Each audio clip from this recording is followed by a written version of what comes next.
In 2014, we discussed the Addams Family, Albert Einstein, the Akinator, alien attacks on the Taliban, alien big cats, The Amazing Spider-Man 2, Amelia Earhart, American Horror Story, American Werewolf in Paris, Ancient Chinese Shaman Weed, Ancient Egypt, Andy Warhol, the Angry Video Game Nerd Movie, Animal Planet's new zombie show, Animorphs, Annabelle, Antique Weaponry, Appealing Sense, April Fool's Pranks, Area 51, Aretha Franklin, Arkham Knight, Assault on Arkham, Avenged Sevenfold, Avengers 3, Baphomet, Batboy, Batgirl, Batkid, The Beatles' relationship with hippies, Beats by Dre, Beer, Beyblades, Betty Boop, Big Bang Theory, Bigfoot, Blink-182, Bloom vs. Bieber, Blow, Bobby's World, The Boondocks Season 4, Boy Bands, California Girls, Carnies, CBGB and OMFUG, Celine Dion, Cheerleaders, Chess Club, Christmas Morning, Chrono Trigger, El Chupacabra. Clash of the Titans, Clerks, Clown Crime, Coca-Cola, Commercial Flights to Outer Space,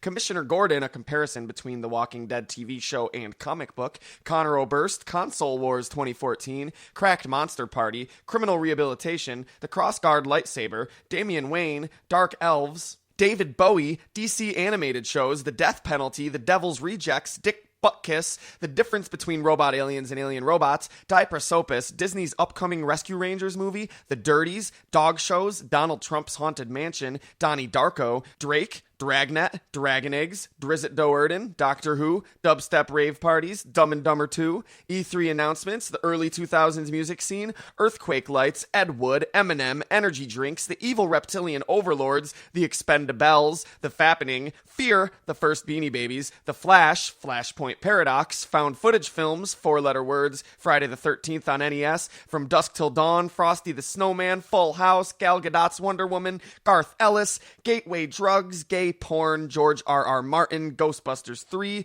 Giant Ancient Viruses, Gilbert Gottfried, Girl Meets World, Glow-in-the-Dark Animals, Goblins, Golden Dog Poo, Goodfellas, Gotham City, Goth Phases, The Graveyard Book, Gremlins and Mogwai, Guardians of the Galaxy, Gucci Mane, Guy Fawkes, Halloween Costumes, Harbinger Down, Harley and Ivy, Harold and Maude, Harold Ramis, Harrison Ford's injury on the Star Wars 7 set, Haunted Microwaves, Hello Kitty, Heroin Bob, High School Adventures, Hindu Deities and Avatars, Hobby Lobby, Hockey Fights, Hollywood Sequels, Hologram Leslie Nielsen, Homer J. Simpson, Homicidal Dogs, A Horror Icon Showdown, How Pollution Saved the Earth, How to Get Properly Brainwashed, Hugh Grant Movies, Hybrid Dinosaurs, The Ice Bucket Challenge, Infrasound, Instagram, Interfaith Buddhism, The iPhone 6, Iranian Hipsters, Iron Maiden, Isaac Hayes, Jack the Ripper, Japanese Love Doll Pop Stars, Jay Leno, Jenny McCarthy, The Jesus Lizard, Jesus Toast, Joan Rivers, John Cusack, John Rambo, John Wayne, Jughead, Justin Carmichael, Kanye West, Casper Hauser, Kevin Drew's Darlings, The KGB, The Kids in the Hall, King Kong, Kink.com's Haunted Armory, The Lake Champlain Monster, Lando Calrissian, The Last of Us, The Lego Movie, Lindsay Lohan, The Loch Ness Monster, Long Walks on the Beach, The Lord of the Rings, Luke and Anakin Skywalker, Magic Mike XXL,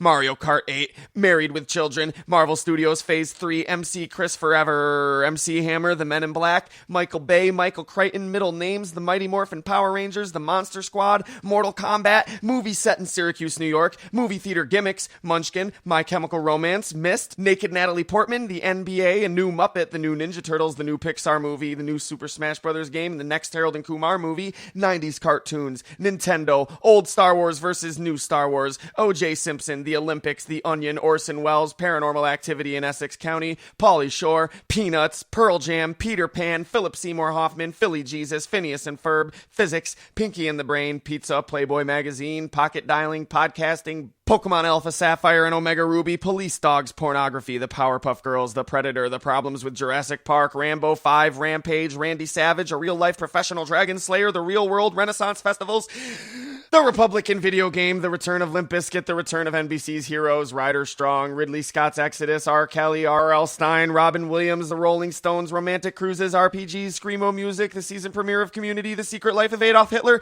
The Simpsons Family Guy crossover, the 6th Resident Evil movie, Skynet, Slash fanfiction, Slender Man, Slightly Haunted Houses, Smallville, Snake Handlers, South Park Elementary, Sperm Whales, Spider-Woman, The Stick of Truth, Stormtroopers, Strange Phobias, Strangers with Candy, The Suicide Squad, The Summer Constellation, Constellations, The Super Bowl, Super Fans, Surge, Taylor Swift, Teen Titans, Telltale Games, Tiny Toon Adventures, TMNT Toys, Tom Hanks, Tom Savini, the top 20 songs of 1989, Treehouse of Horror, XXV, Tusk, The 12 Labors of Hercules, Twitch Plays Pokemon, the 2 new live-action Jungle Book reboots, The Ultimate Warrior, Ultron, The Universal Monsters, Unlimited Bandwidth, unreleased Michael Jackson tracks, the upcoming Justice League movie, Yuri Geller, Vamping, Velociraptor Whisperers, VHS rentals, Voltron, The Walking Dead video game, Wedge Antilles, We Don't Even Live Here, Werewolves and Vampires, Whitest Kids You Know, Will Smith's Kids, The Winter Constellations, Wiz Khalifa, The Wolf of Wall Street, World Wars, Wreck-It Ralph, Wrestling Actors, The Wu-Tang Clan, The WWF Attitude Era, Xenomorph Toys, X-Men Days of Future Past, Yoga Hosers, Young Jeezy, Zack Snyder, and Zilla. That was pretty good. But I still think we could do better. Probably not to like 2016 or something, though. Well, keep listening to see what we talk about in 2015.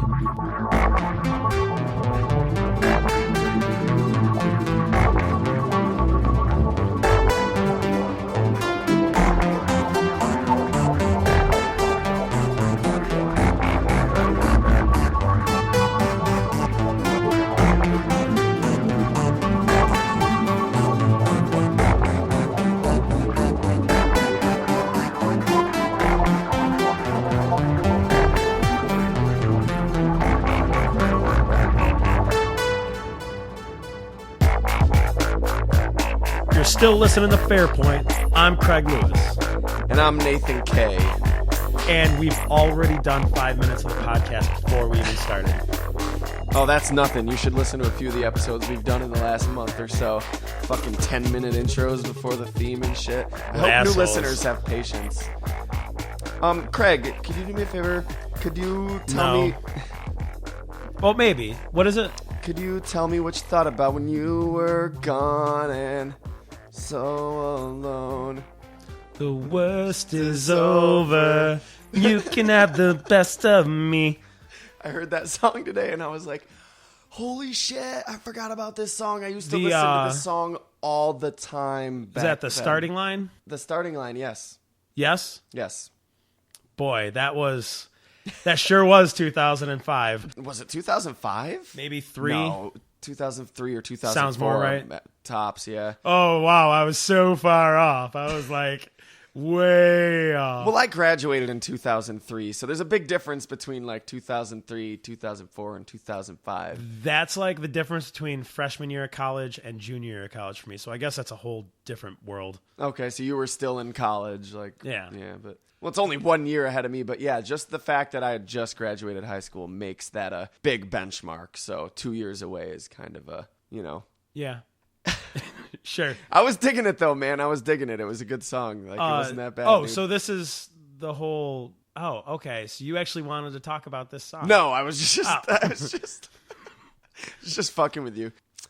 No, we're going to talk about the Way Out Wacky Races. This is our first month of our Listener Appreciation Month. First request we got.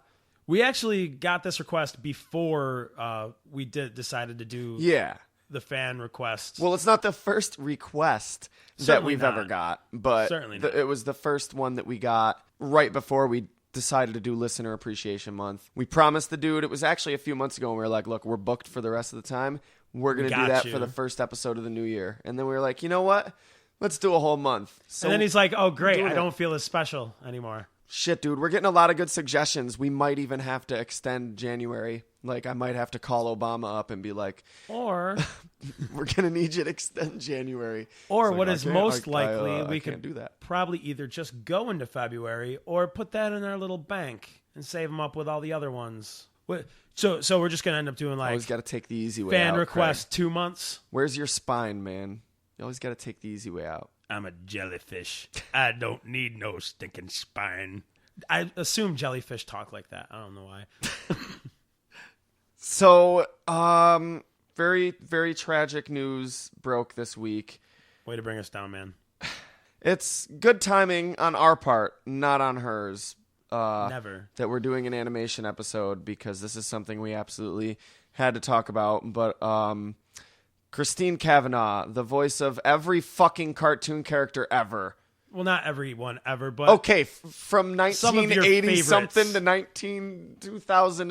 to 2001, right? Or was it 2005? When did she was retire? the voice of Birdie from McDonald Land. Dexter from Dexter's Laboratory. Oh yeah, that too. Chuckie Chuckie Finster.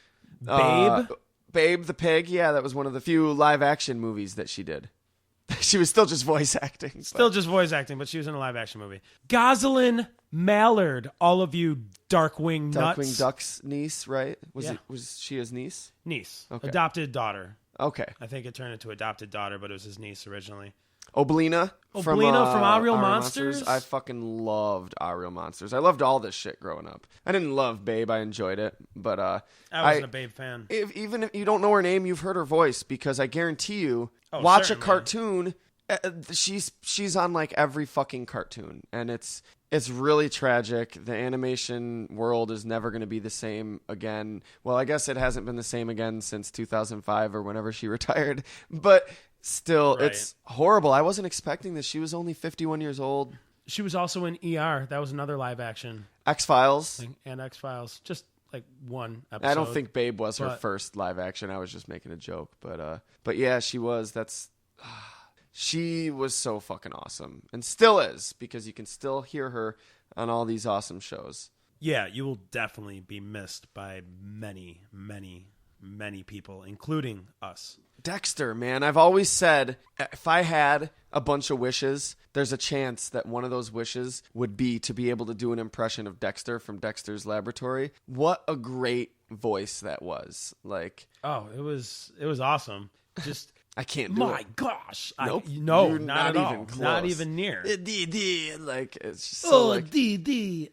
You know what? No. it's not even really gonna try. identifiable as any actual nationality. It's just this like, It's just this little mad scientist kid. And it's the perfect voice for it. no one else going to be able to do that. That's it for Dexter. I mean, that's probably it for like Chuckie Finster as well, but we've got a lot of Rugrats, so. I was a huge Chuckie fan. Chucky's my favorite Rugrat. my favorite yeah. Rugrat, I wore yeah. my Chuckie Finster shirt all day that day in honor of her. Went to work, so a few people noticed. They You asked, are a they were good like, "Are you man." wearing that?" Because I was like, "Yeah." Says the struggle is real under it, and it's Chucky looking really sad. It was Aw. kind of the perfect shirt for the day. And then, like, you just go, hold on 1 second. You go grab, like, the Pepsi next to the cash register, just pour a little out for her on the floor.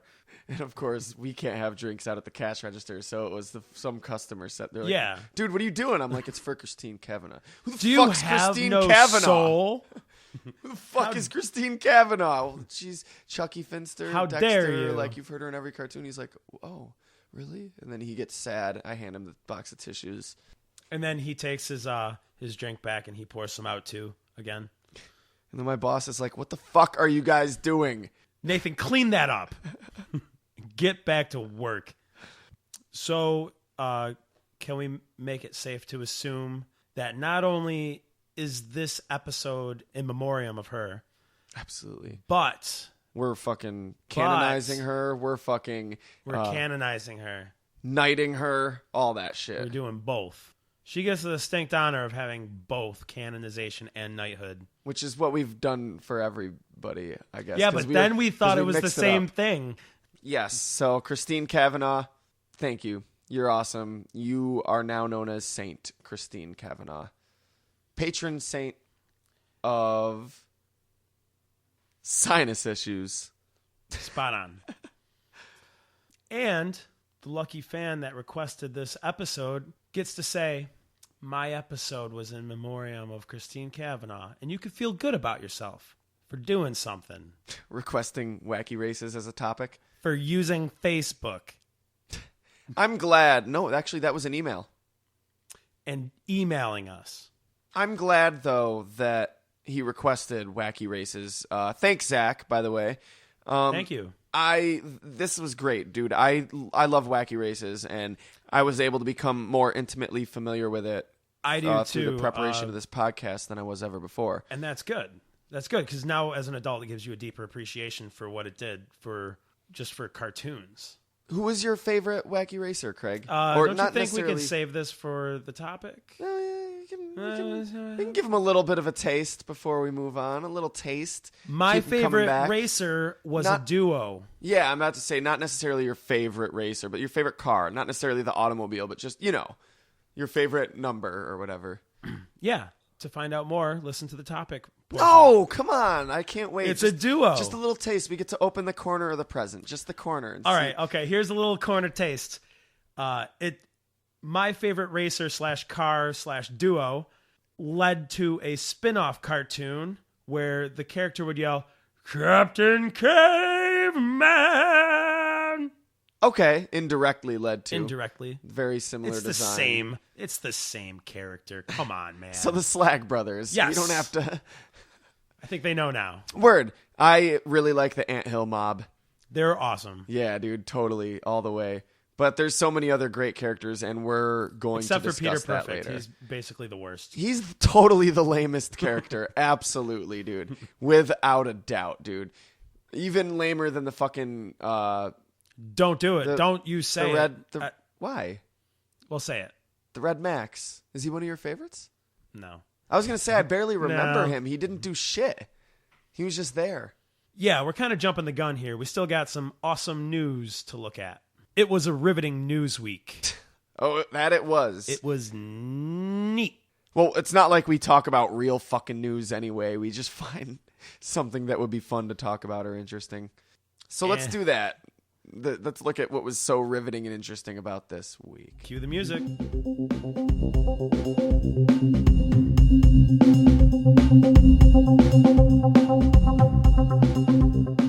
Nathan, Russia's finally done it.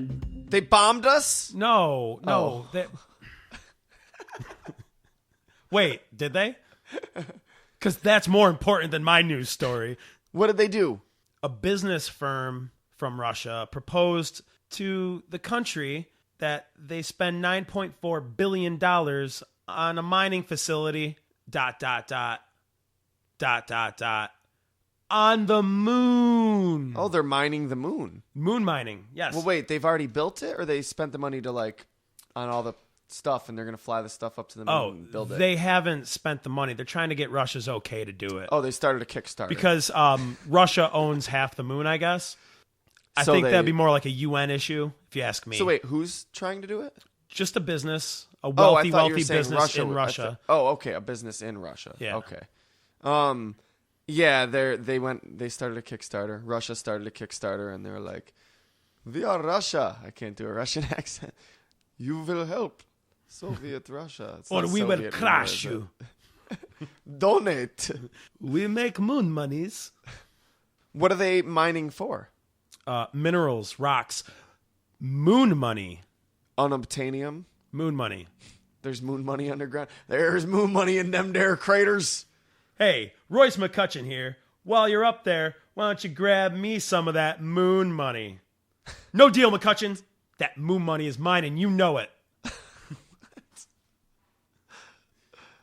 Simpsons fans will get I don't it. remember it. I kind of knew that's what it was, but I don't remember it.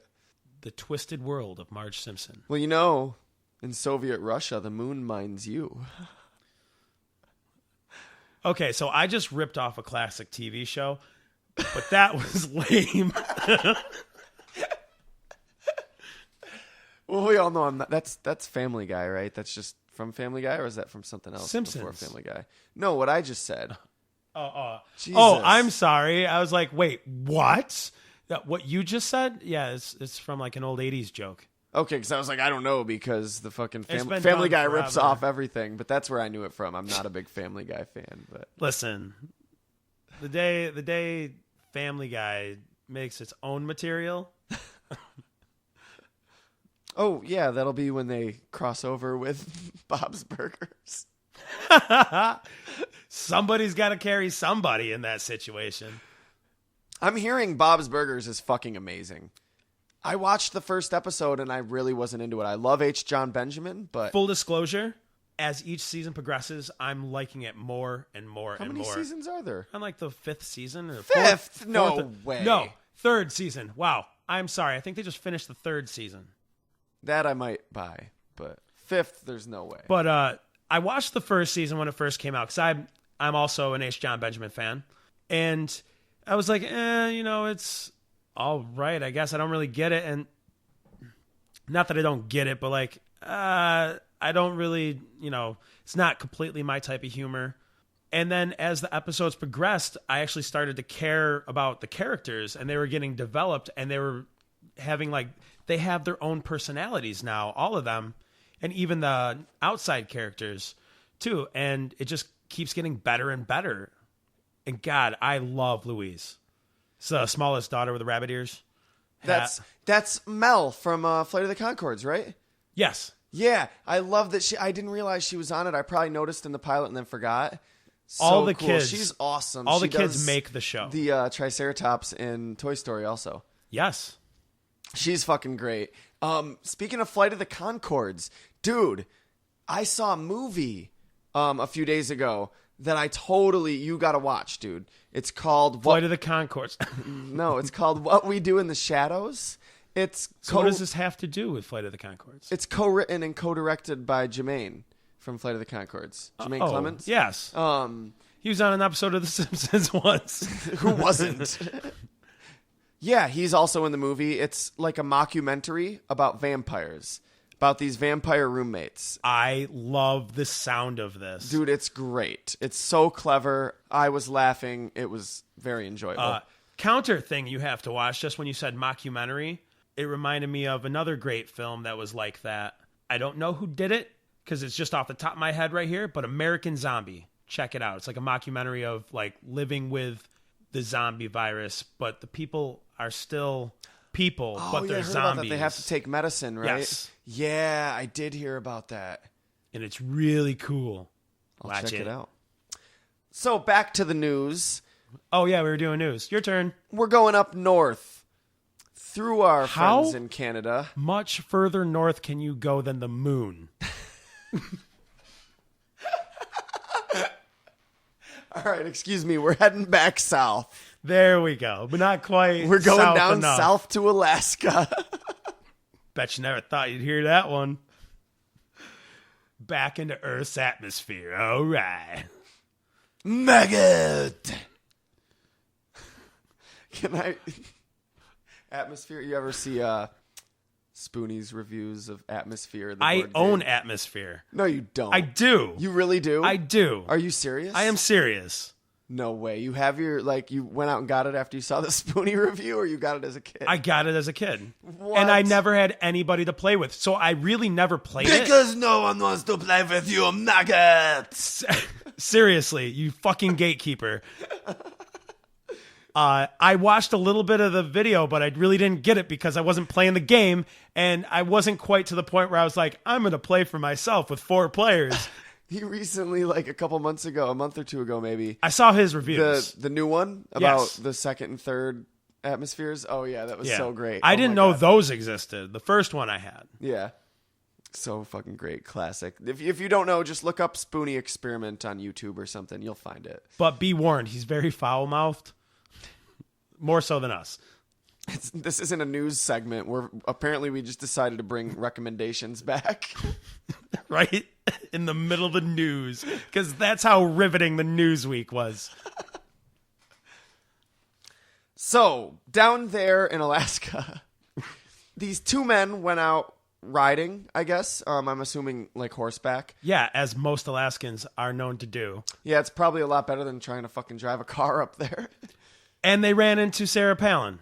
Yes, they found Sarah Palin trapped And she was riding a bull. underneath an avalanche. No, She was saved trapped her life. underneath an avalanche while riding a go-goat. Yes, a go-goat, the Pokemon. Yeah, she made it. She's like, oh, it's a Pokemon or something. I don't know. My kids love these things. He was lucky I didn't kill it. I was out hunting. And I figured that's one of them there Pokemans. I lost it. No, these 2 men were out riding horseback, and they saw what they thought was somebody's arm protruding up out of the snow. And they're like, oh, God. So they went and investigated. And it was a severed arm. No, it was a moose. And the moose, it was alive. It had been trapped by an avalanche. It had an arm? Like No. a human arm? It was the moose's snout. Thought that was an arm. They From the just distance, they saw something sticking out of the snow, yeah, and saw it moving. So I would have maybe if it was like a human knee or something more. All I'm saying is, use your heads, guys. I understand why you thought it was a human, but an arm, a knee, an elbow, even. I mean, maybe an antler. You could think it's fingers, but it's snout.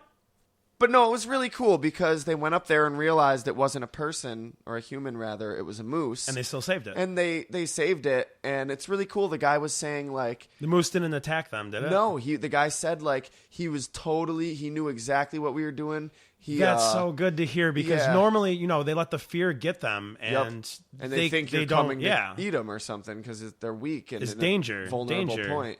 Yeah, so but no, they said he went totally docile, and he just had this. Like the guy said, I'm pretty sure his exact words were, he was like, help me, please." Like he quoted the moose as saying that almost. And, I can so after watching Frozen, I can say that I'd believe it. And yeah, I guess they saved the moose, and then the moose, he said it stood up and it like towered in front of them and kind of shook the snow off it, looked down at them for a minute, and then turned and left. Oh, bravo on those guys, but just like, I'm almost jealous because that's got to be a sight, like something you will never see again in your life. I thought you were just gonna this be like, moose, this majestic moose towering over you and like shaking snow off, like so majestically, being like, "Thank you." I was gonna say I thought you were gonna be like, bravo, bravo to those guys, for helping him. But what a fucking dick moose! He couldn't even say thanks.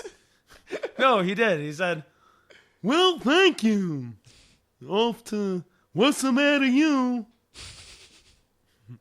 I'm still trying to bring in the Bullwinkle, Rocky and Bullwinkle. No, but that's so cool. Like it's kind of funny and surreal to think about. Like that moose clearly knew they saved it, and I'm sure it felt very grateful in that moment. That's awesome. But what does it do? There's no way to say thank you to kiss it.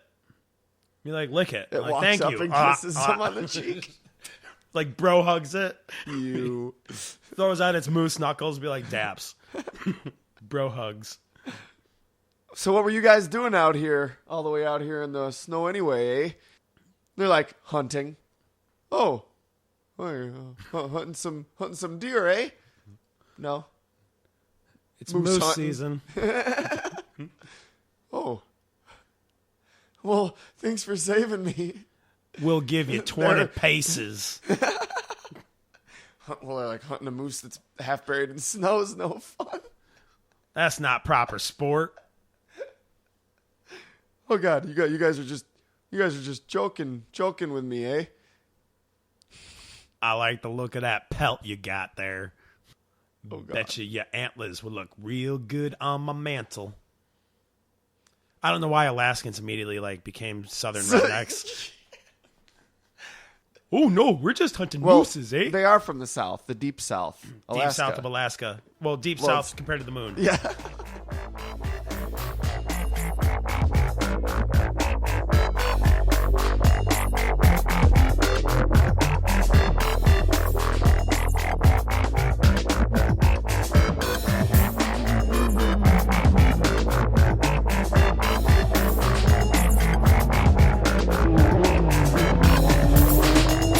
And now here they are, the most daredevilish group of death drivers to ever whirl their wheels in the Wacky Races, competing for the title of World's Wackiest Racer.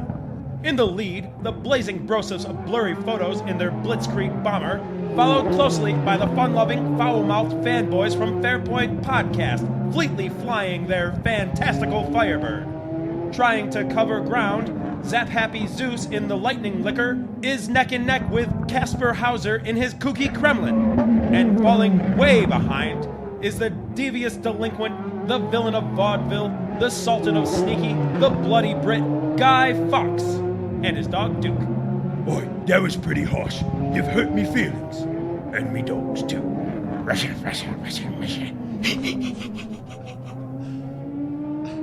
Sorry, I got carried away there for a second, but I'm sure you still have a trick or two up your sleeve. Anywho, this race is still anyone's game. who will win the glorious Golden Grail and be crowned the world's wackiest racer. Place your bets now. You know, that's kind of actually something that They thought about doing? no, something that I think's funny is that in lieu of Adjust the Facts, if you don't know what Wacky Races is, it's a bunch of wacky racers racing, and they're competing for the title of world's wackiest racer. Yeah, and they do wacky races all across the country. I feel like you don't have to win the race to win the title of world's wackiest racer. The title itself is just saying you're the wackiest. You just have to be the weirdest. So you don't want to be the wackiest. No, I mean, I feel like if you're the wackiest, it doesn't matter if you're winning or losing. The wackiest is the wackiest. No, it's the wacky race But the title is world's wackiest racer, which it's not world's best racer. Stop. That's also wacky. No, you know what it is? Don't crush my childhood. I got it. I get it. It's that to win the title of world's wackiest racer, you don't have to get first place, but you do have to be trying to get first place, or else you're not a racer. Or you have to be wacky in order to make it through this Of course race. you have to be wacky. To consistently place in the wacky race. I love Wacky Races. It was a Hanna-Barbera show. Oh, God. So many childhood memories. I loved this show, too, when I was a kid. And it's funny because for the longest time in my mid-adult years, like 22 to 24 or 5, I thought I might have just dreamt this awesome, awesome show because I couldn't find anything about it. And anybody I talked to was like, I don't know what you're talking about. And I guess it kind of makes sense now because the kids my age, they didn't necessarily grow up watching this because it was a 60s show. Uh-huh. So it did get rerun a lot on Cartoon Network and stuff. But maybe these kids didn't have Cartoon Network then, or they weren't watching it. They were watching something else. Or I find a lot of the classic, like older cartoons that I really like are Hanna-Barbera. And I didn't really realize that until recently. But, you know, I like the Flintstones. I like the Jetsons. I like Wacky Races. Quick Draw McGraw. I never was crazy about Quick Draw McGraw. Oh, he was my favorite Hanna-Barbera It's not like character. I don't like it. Captain Caveman. Captain Caveman's cool. One of the reasons why the Slag Brothers was my favorite.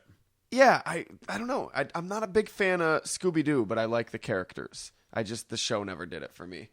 But I never liked Scooby-Doo either. And funny you said that because I was thinking about this the other day and I was like, that'd be cool to talk about on the podcast, but when would it ever come up? I mean, I guess it did. I didn't like Scooby-Doo, but I loved a pup named Scooby-Doo. Really? I hated that Oh my shit. God. I thought that was way better. And people are going to hate me now for this probably because that's like sacrilege. It's either Scooby-Doo or nothing because a pup named Scooby-Doo fucking rip off at children or something. But I thought it was a good show. I liked it. I liked it a lot. And I didn't really like Scooby-Doo. There, I said it. And a lot of these came about, parents were really concerned about it was all superhero cartoons. And violent. Oh, the violence. And they were concerned about the violence. Well, Wacky Races kind of got hit with that. It did a little bit, which is funny because it was almost like, well, this is just a cartoon about races. And but there's a lot of violence in it. But Hanna-Barbera mostly none of their cartoons really seem to be centered around violence, you know? No, but yeah, I get what you're saying. I mean, even Looney Tunes is kind of centered around violence. Like, more so, yeah. Yeah. I don't know. It's kind of cool, though. Originally, when they were making this, it was going to be a live-action quiz show, and the contestants would be betting on which of the Wacky Racers would win. So it would be a live-action show, but then they would show the cartoon? Yes. Okay. Yeah, that's weird to me. Yeah, the studio was Especially- like, we can't fucking afford that. Get the fuck out of here. Give us a fucking cartoon. And then they're like, so who are we gearing this towards, children or adults? Children. Yeah, betting is fun, kids. Just what you need to do is you need to go and pick up a pack of Lucky Strikes and then sit down in front of the telly. I mean, I'm sorry, the tube. I don't think betting is inherently bad. I mean, we've already taught kids to play games and like they understand the stakes of winning and losing a game. Maybe teaching them to bet money is bad, but Anybody that says what you just said didn't have the uncle I had. I always go to the uncle that doesn't people even have exist. problems with gambling, but I mean, gaming. It's just like, not exactly something you really want to like promote to kids, I guess. Like betting for like gambling for money. What about like playing Monopoly? You're not necessarily gambling, but like, what is the you're real owning big properties difference, though? What's the big difference, though? You know what I mean? Fake money. Exactly. They're not going to be betting real money on the But Wacky they're Races buying show. properties. They're They'd not be betting on points. things. They're not taking chances unless they land on the card. They're just their only chances. Should I pass on Boardwalk now and hope I get around to it, or should I go for it? Well, some people have problems with gambling, but not everybody does. And for people that don't, it can be fun and just a regular old fucking thing. Go to I hate sports, but I've gone to plenty Super Bowl parties and been like, sure, I'll fucking get in on the fucking thing just because, you know, Why it not? can be fun to compete with other people. You know Make what I it mean? interesting. Hey, you know what? You're kind of like preaching to the wrong person, I guess, because I play fantasy football for money on a yearly basis.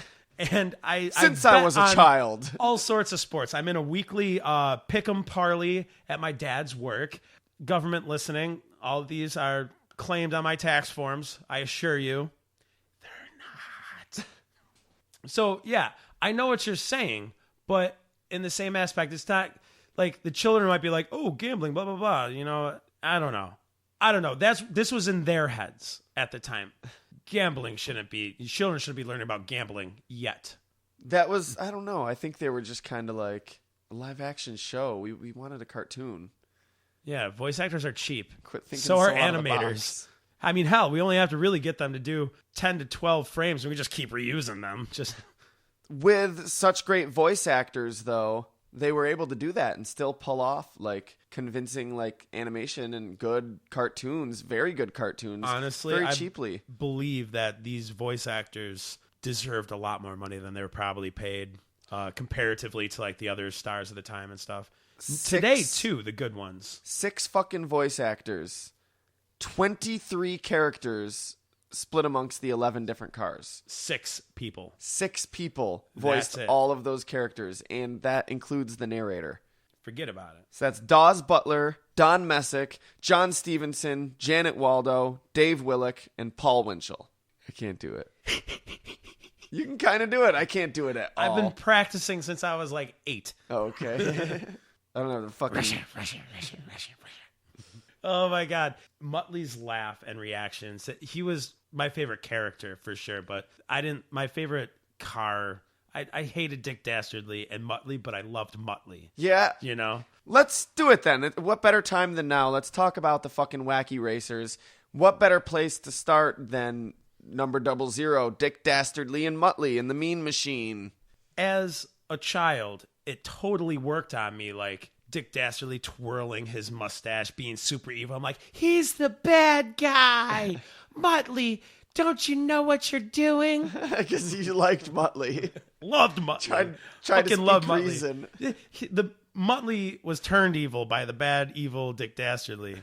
I think they're awesome characters. It's funny because they're villains. It's not like they're trying to take over the world. It's not like they're trying to get money. Like, they have no goal other than winning the race, which is everyone else's goal. And but yet it's they just still like, don't no, even really try to that's win what the I am. race. My occupation is villain. Like, no motive.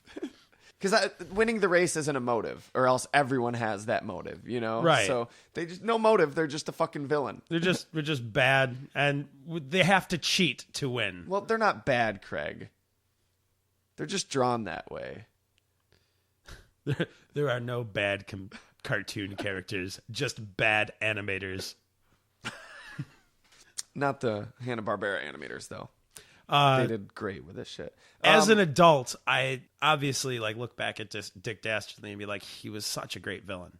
Yeah, perfect. Just mustache twirling guy. So stereotypical. He's the type of guy you would see like tying Penelope Pitstop to railroad tracks. Right. That didn't happen, did it? Maybe. I don't think so. I don't think know. he was ever that murderous. I didn't get a chance to. Twa-na-na-na-na-na. And then Muttley, of course, his dog sidekick, his pet dog, always orders him around. There seems to be a little bit of a like Animosity? not animosity, but that's the only word I could think of. That's but, what like, I was thinking. You know, like a little bit of tension between them, but at the same time, you can tell they're I feel like Muttley knows he's smarter, yeah. but he can't really express it through words. And Dick Dastardly's mean to him, but you can tell he likes Muttley. You know, he can. I mean, you can they don't tell call that him they're Dick for friends. nothing.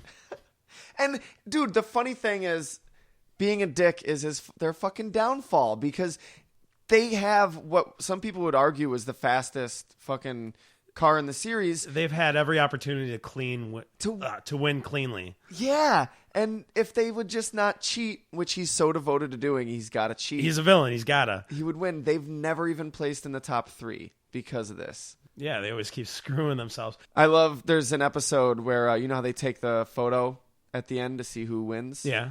It shows the 3 cars coming in, and then in 4th you see Dick Dastardly's car, and Dick Dastardly got out of the car to pose for the picture.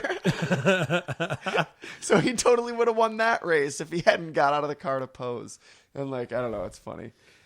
It was always so fascinating. The big thing for me was seeing what traps they were going to try to set and fail setting for the guys. That was their thing. They set traps.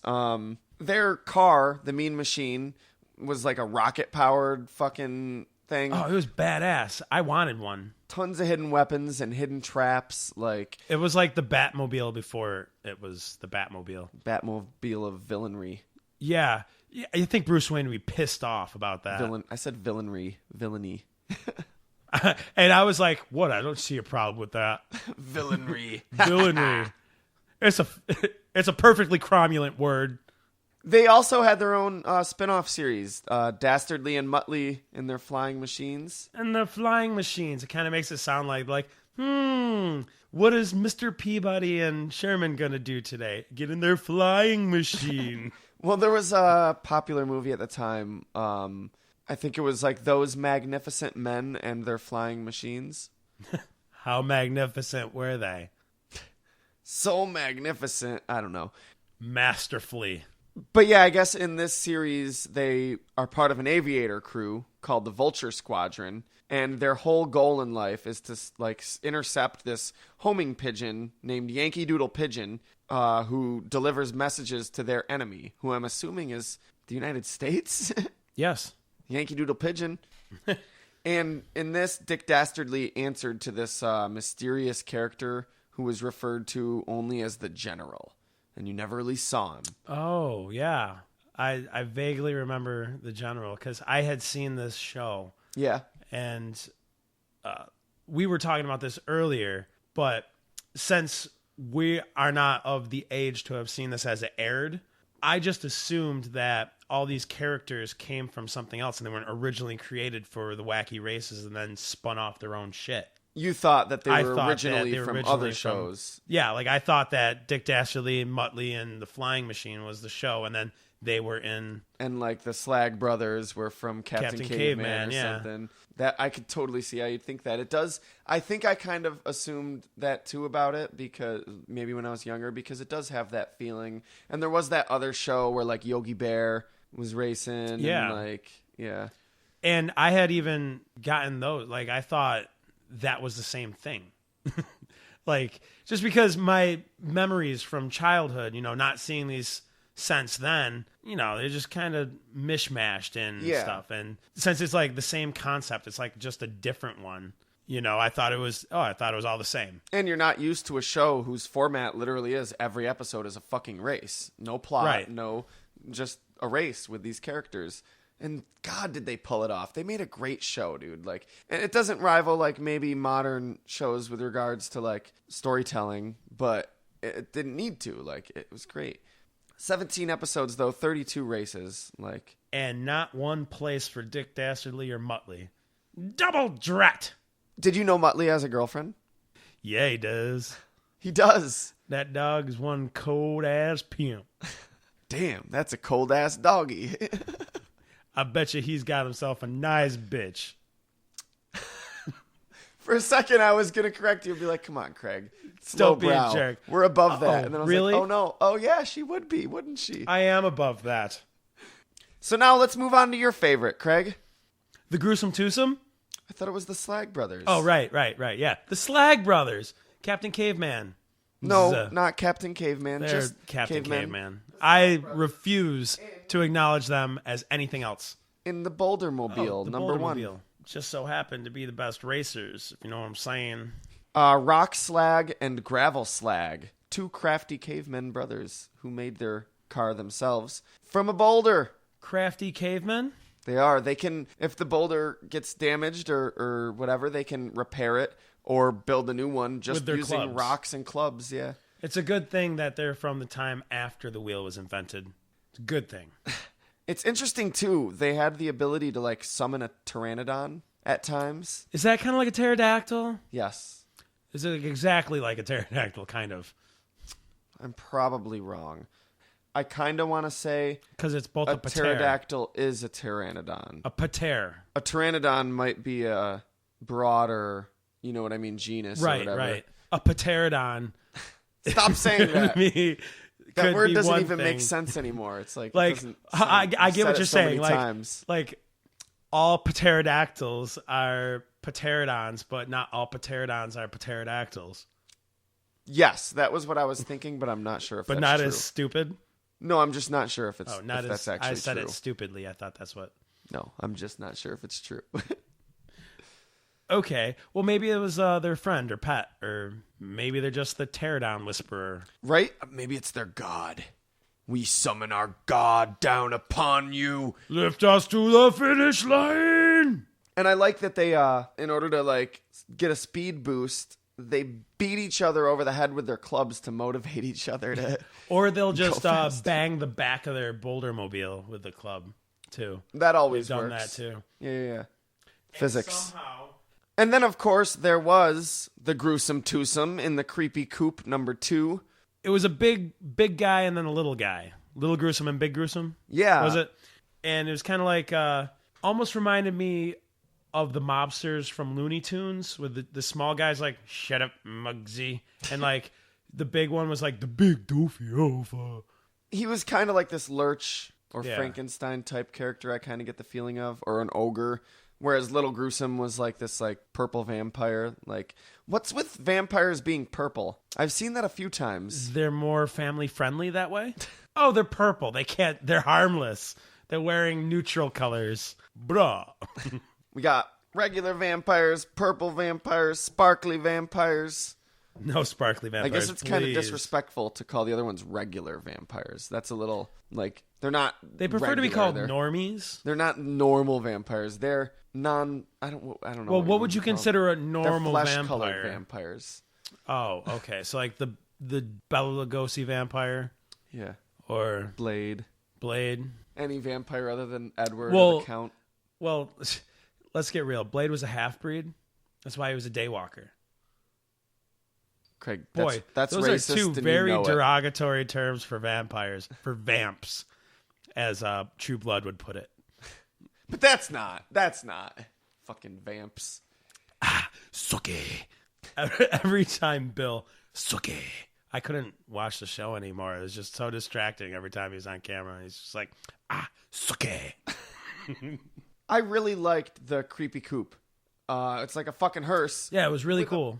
Like an attic, like a belfry, sticking out the top of it that had a dragon that lived in it that they could summon from the fucking Goddamn dragon. That was awesome. He would give them boosts. He could fly ahead. He could lift them up. Like whenever they needed help, they could just get this dragon that lives in their attic, or sometimes bats or ghosts. And yet, none of this is considered cheating. No, right? It's funny. Anything Dick Dastardly does is cheating, though, because he's a villain. I guess he's trying to do it to the other racers. Yeah, he's purposefully just trying to dick over other people instead of just trying to win. Dick's trying to dick him over. But yeah, the gruesome twosome. I love the creepy coop. I love their car. They're not necessarily my favorite characters in the series, but their car is one of the best cars. That's cool. I personally liked the next car. Professor Pat Pending in the Converticar number 3. I mean, it was half boat, half plane, half car. Half everything. It could change into whatever he needed it to. For real, he was a genius that was, for some reason, deciding to put all his genius into racing. He was kind of a good-willed character, too. Even though he wanted to win and would compete to win, he would often use his wacky inventions to help other racers that were caught in traps. Well, yeah, because he's not Dick. No, but that's cool. You could just be like, oh, well, zoom. Damn it, man. He's a man of science. You know what would be cool? What if we were like casting these guys as we go along? Do we have to go back now? We got to go back now. Let's just delete everything we've done and just start over. Oh, no. No, we don't have to do that. Dick Dastardly and Muttley. Dick Dastardly, Hank Azaria. Oh, we're casting just the voice actors. Live action. So Hank Azaria live action. Yeah, Hank Azaria does all sorts of live action Yeah, shit. I know he does, but for some... He's sure. not skinny. That's not what I was getting at. Yeah, sure. I could go for that. Hank Azaria is awesome. Who would you? I can't think of anyone else. Christopher Walken is Dick Dastardly. I think... Motley. No, Christopher Walken as Muttley. Oh, Motley. These faces are so wacky. It's crazy. Don't you laugh at me. Russia. Okay, cool. Hank Azaria. That would actually be pretty cool. I had somebody else in mind, but it's blanking right now. I don't know. Christian Bale. Did he just talk like this the whole time? God, Muttley. Christian Bale is Moses. Muttley, we have to win the race, but we have to cheat. Oh, great. You're an amateur. He's being all dramatic. The cheating, is it morally sound? Sometimes I feel like I'm at the end of my life. The other races zoom past Dick Dastardly as he silently contemplates the cruelty of life.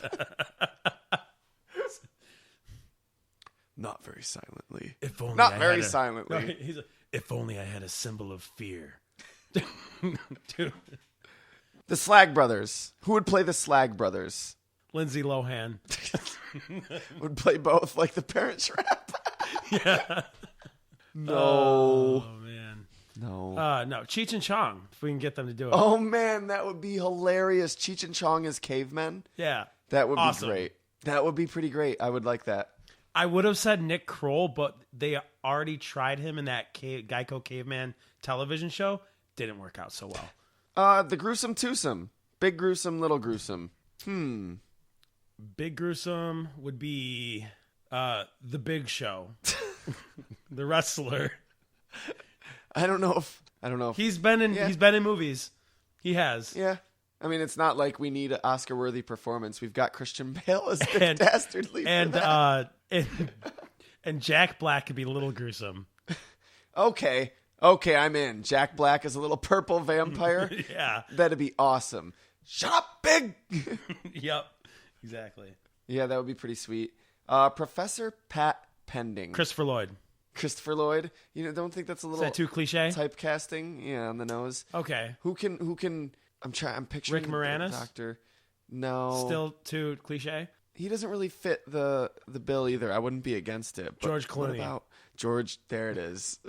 As Professor. I was trying to go for as cheap as I could. But It's a new take on You the pushed Professor. me. He's just like... you pushed me and you pushed me. Oh, you know what? George Clooney wouldn't make a bad Professor Utonium. Oh in a my Powerpuff God. Girls No. movie. What? Oh, in the Powerpuff Girls movie? Sure. Yeah. I don't know why we were on that. Why you were even close to that. Because George Clooney as a professor. No, I got the perfect Pat Pending. Dave Coulier. Tell me I'm wrong. I don't know. I guess so, yeah. He's probably getting older, and that would probably help, yeah. You're like, he's not probably getting older. He is getting... That's how biological organisms first work. off, there is not one gray hair on Pat Pending's head. No, but he's kind of... I don't know. Dorky. Okay. Dave Coulier can do it all. Just watch Full House, and you'll see he literally does it all. What about... Except for holding a steady job. Bazing! Ron Howard's older brother. What's his name? Clint Howard. Clint Howard. No. It would be too many lines for him to handle. I'm not used to this. I usually talk for like 2 seconds in a I movie. usually have 2-3 lines, or maybe just as a background character. You think you guys could tighten up the script a little bit for me? You can just still see him squinting, but thanks. Thanks for the offer. My brother Ron's got me in his new pick. He still pays me handsomely.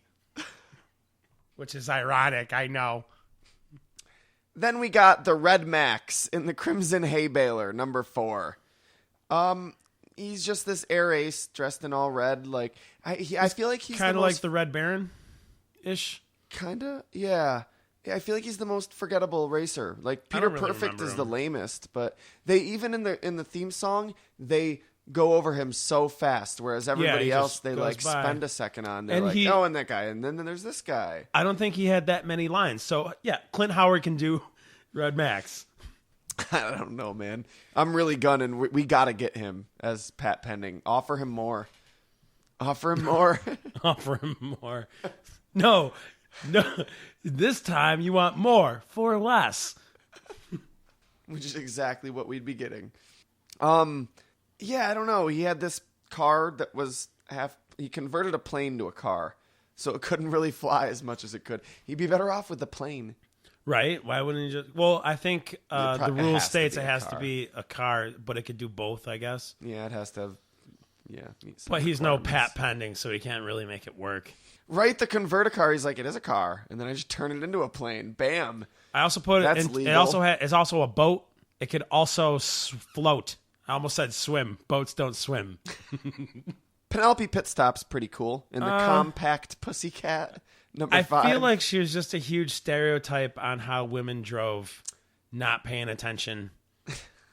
She is kind of, in this day and age, yeah, a little bit. And I mean, it was the 60s, too, so it's not like they were like, women pop... Oh, wait, they were starting to do that, weren't they? Not on TV, though. No. Not in children's cartoons. No, we have to mold the young properly. Let Well, them know their places. To be fair, she was invented by a woman. What's her name? Janet Waldo? Wasn't that the voice actress? Yeah, Janet Waldo. She created the character. But yeah, she was obsessed with makeup and her appearance and beauty. And yeah, that's your only female character is obsessed with fashion and beauty. Like, that is a little bit. Driving in her compact pussy cat. Compact Pussycat is the name of her. Because I guess because it could do her makeup for her and stuff, so it was like a compact Oh, for okay. women. And also there are compact cars. Hers wasn't really a compact car, but it had an umbrella. Well, eventually she actually got her own cartoon, The Perils of Penelope Pitstop, which was based on this old 1914 weekly silent film serial called The Perils of Pauline. That's funny. Pauline became Penelope Pitstop, and Pauline also became Princess Peach. Well, that's a different character. That was Mario's girlfriend in Brooklyn, was Pauline. Right. He left her behind. Oh, he moved on. Yeah, she's a different. She totally looks the different same, character. though. Only she wears princess garb instead of, I don't know, stereotypical Italian doesn't woman look in the the same. 80s garb. Yeah, she wears a red dress and has brunette hair. You always got to bring the colors up again, don't you? In this series, though, her guardian, Sylvester Sneakley, masquerades as the Hooded Claw in an attempt to orchestrate her death and inherit her fortune. Oddly enough, he had neither a hood nor a claw. He had like this trench coat and a hat and like one of those like domino masks Yeah. and like no hood, no claw. But yeah, what But he had a fucked up- domino mask. He was her guardian, like her parental guardian, you know, like, and he was trying to kill her to inherit her fortune. That reminds me of something else. Joan Benet Ramsey? You went there. You certainly did. Was that what you were talking about? Or No. what were you? I don't know. I what was you're... talking about another fictional thing. Who? I don't know, man. You don't know. No, there was... I don't know. It's been... So it just reminds you of something. You feel like Like, you've there's heard a it lot of before. things that have kind of parodied that, where, like, fucking Scar from The Lion King. Well, he's his uncle, But he became his and that's guardian. Hamlet. He didn't become his guardian. And then he tried to... Oh. Well, he would have become his guardian if he didn't run away. Really cool though. In Penelope Pitstop's series, the Anthill Mob actually show up. Yeah, they were also in that series. They were, like, enamored with Penelope Pitstop. Not necessarily enamored with her, but yeah, they always were trying to protect her. Like they were like, we gotta protect Miss Penelope and stuff. Like, And yet I thought they were supposed to be villains, you know, because they're a mob. right? But mobsters aren't always just like monsters. You know what I mean? Like They're also fairly chivalrous. Yeah. They're very protective of their sisters. Maybe Penelope is their sister. Maybe they're related in some way, yeah. Or maybe, I don't know. Oh, back off my cousin over there. Sylvester Sneakley is her guardian. He's not her parent. So maybe she's Southern. Well, maybe she was like, you grow up in the South, you talk like a Southerner. Yeah, I'm telling you, I've seen it tons of times where it's like I don't know, somebody tries to poison the benefactor. We're back on this. Okay, fine, moving on. I'm trying to think about it. Sergeant Blast and You're not going to cast Penelope? Oh, we got to cast Penelope. Oh, I got it. Bill, what's her name? Sookie Stackhouse. Oh, Rogue. yeah. Anna Paquin. Anna Paquin, who's not actually Southern and is a horrible fucking Southern. That was why I had to stop Port watching. Fairy. Oh, I stopped watching way before they got to the fairies. I realized I really am not a big fan of Anna Paquin. I gave up. For some reason, she just likes showing her boobs. I gave up. For some reason. I'm sure it has nothing to do with the Money? showrunners. Or the money that they're offering her to do it. She's like, I'd like to show my boobs in this episode if that's okay. If it would please you fellas. Could you work that into this script? Thank you. Yeah. I wasn't feeling like wearing a shirt today. Bill Compton. These are my boobs. Well, you guys didn't write anything. What did you want me to do? Sookie, your boobs. No, Penelope Pitstop. Who would be? Not Anna Taylor Paquin. Swift. Taylor Swift? Taylor I was thinking, Swift. Kristen Bell, personally. We cast Kristen Bell in enough. A Taylor lot. Swift. Taylor Swift, okay. I love Kristen Bell, but Do you love Taylor Swift too? no. But I think she deserves Penelope Pitstop. We'll give it to her. Okay, sure. Iggy Azalea. Fuck you. No. Oh, boy. Music we don't listen to.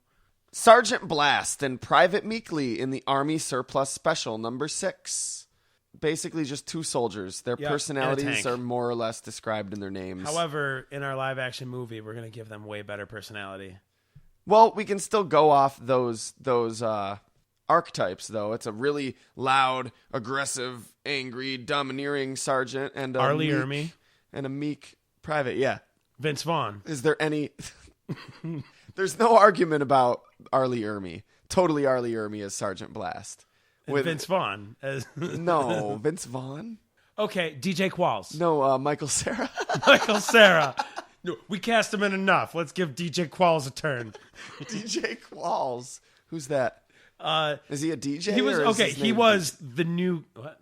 Is he a DJ or is his name DJ? His name's DJ. Oh, I thought He was the kid in the new guy, Oh, the dork from okay. Road Trip. He's in the new show Z Nation.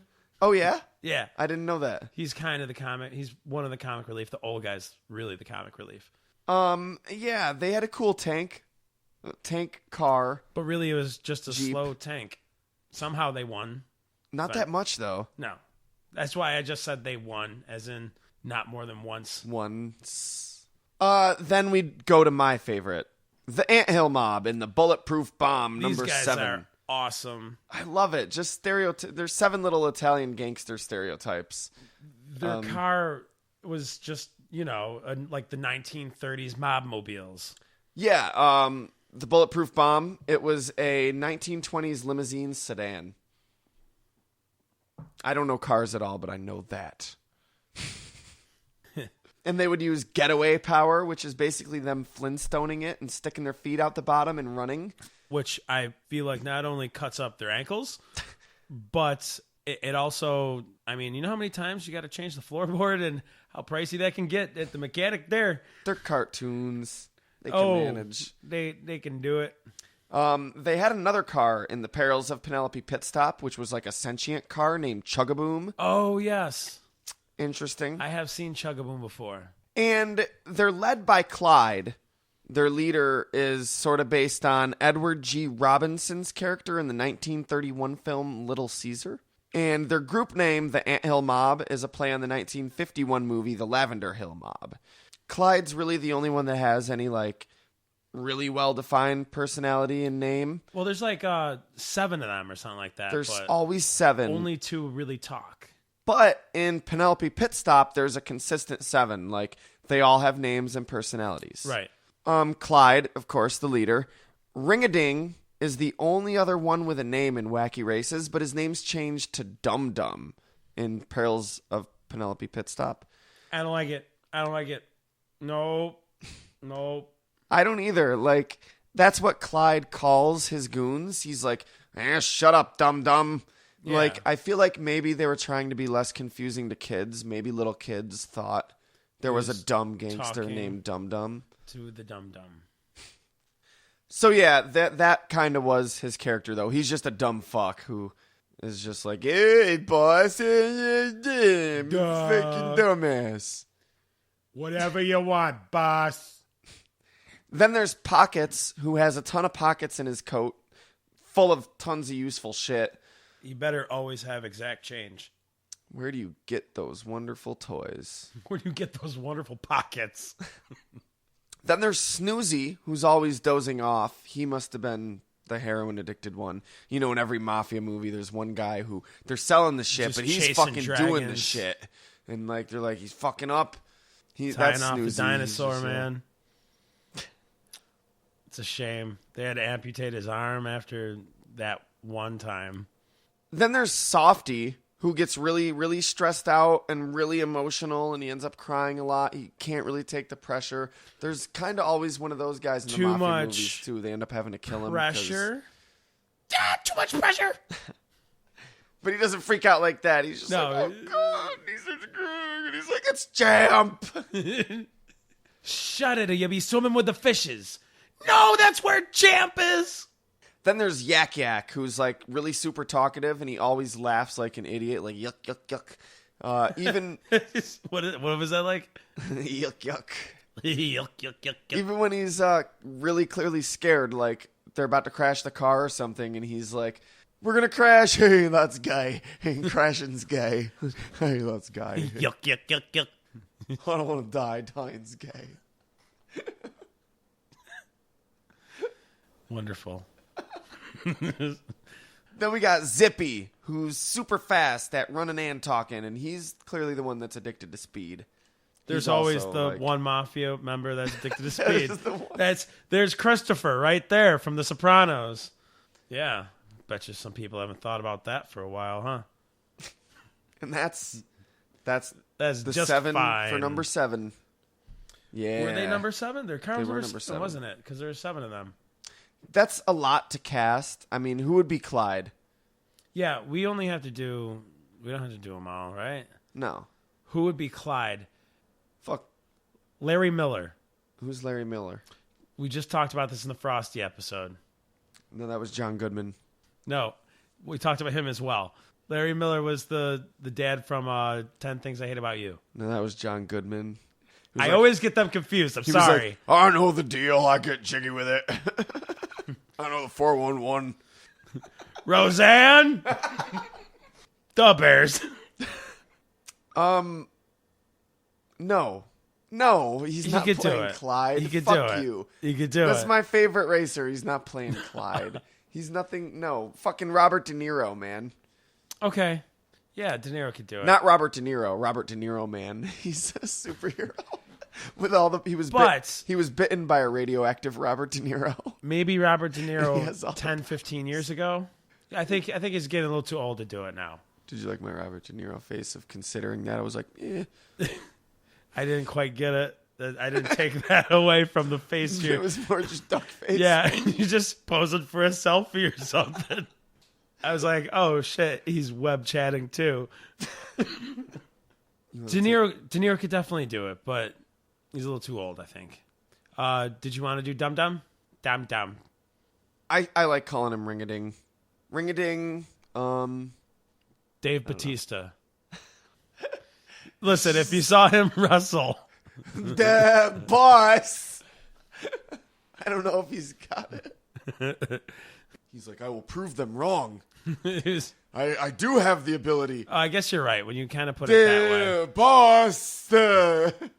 See? Okay. You've underestimated my acting chops.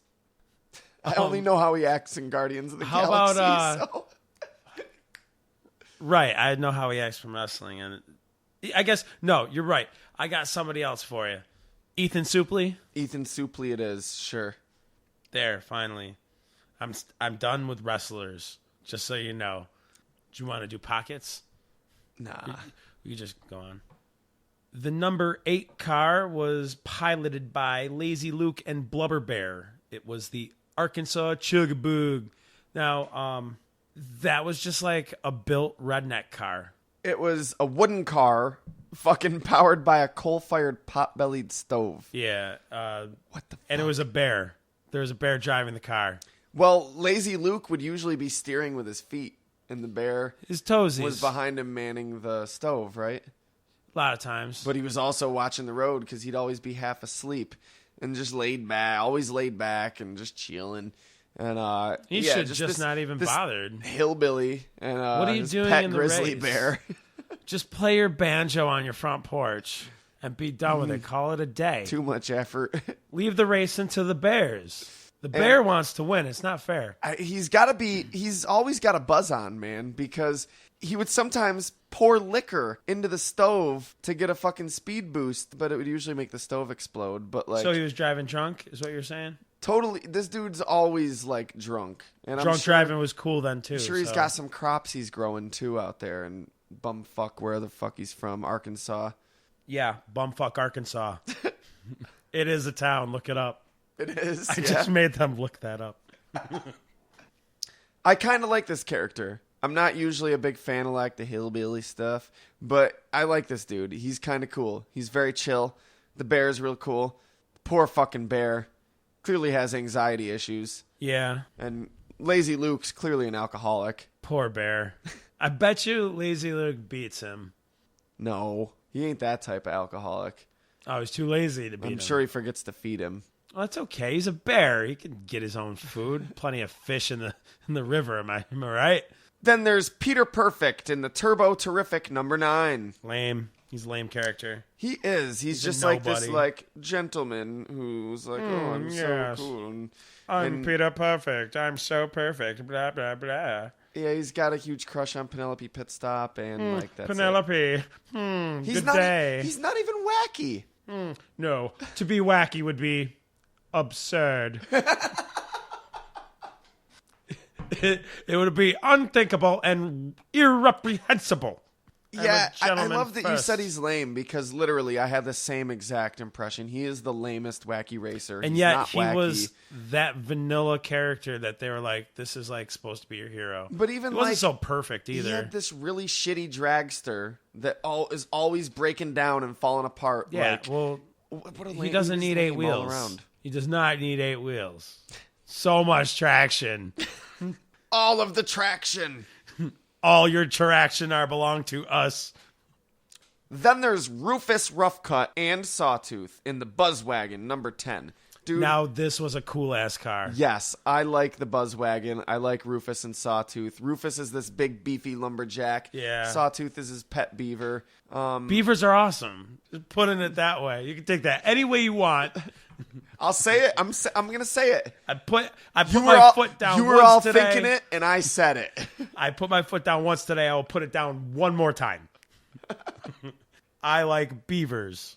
The Buzzwagon, though, totally made of logs with fucking buzz saws for wheels. Yeah, you'd think that. I wonder what the sharpening budget is there. And Bunch of whetstones. They must go through a lot. It's able to cut through like pretty much anything. How do they get through Except like for difficult itself. terrain, like just any terrain that's not pavement? Like grass? How are they not sawing into the mud and dirt How are they not sawing into the pavement? if it's that sharp, right? Yeah, it's going that fast. I don't know. I think you'd break metal. Listen, let's not get into the physics of wacky races. So illogical. It's wacky. Oh wait, dude! Wow, we're slipping. We're so professional. We didn't cast either of the last Oh, two. I thought you just didn't care. No, Lazy Luke and Blubber Bear. Oh, Blubber Bear easily. Stephen Renas. Andy Serkis. I was going to say Steven Renazizi. I can't say his name. I'm so sorry, Steven. Aziz Ansari? Renazizi. Aziz Ansari would be funny. I don't know. Man, Luke, you're fucking lazy with your lazy ass steering with your feet and shit.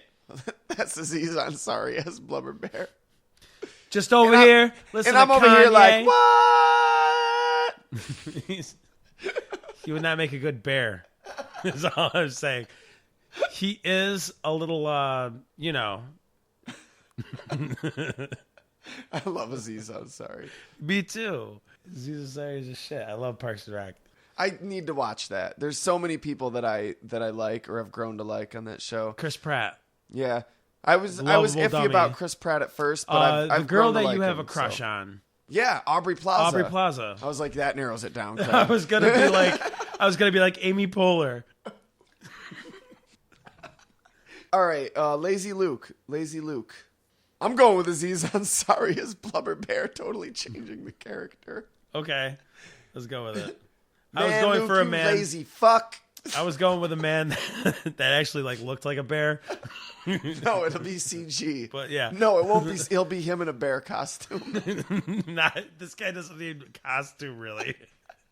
No, but Aziz Ansari doing the voice of a CG bear, that'd be awesome. No, Aziz Ansari in a bear costume. Smallest bear ever. He's so tiny.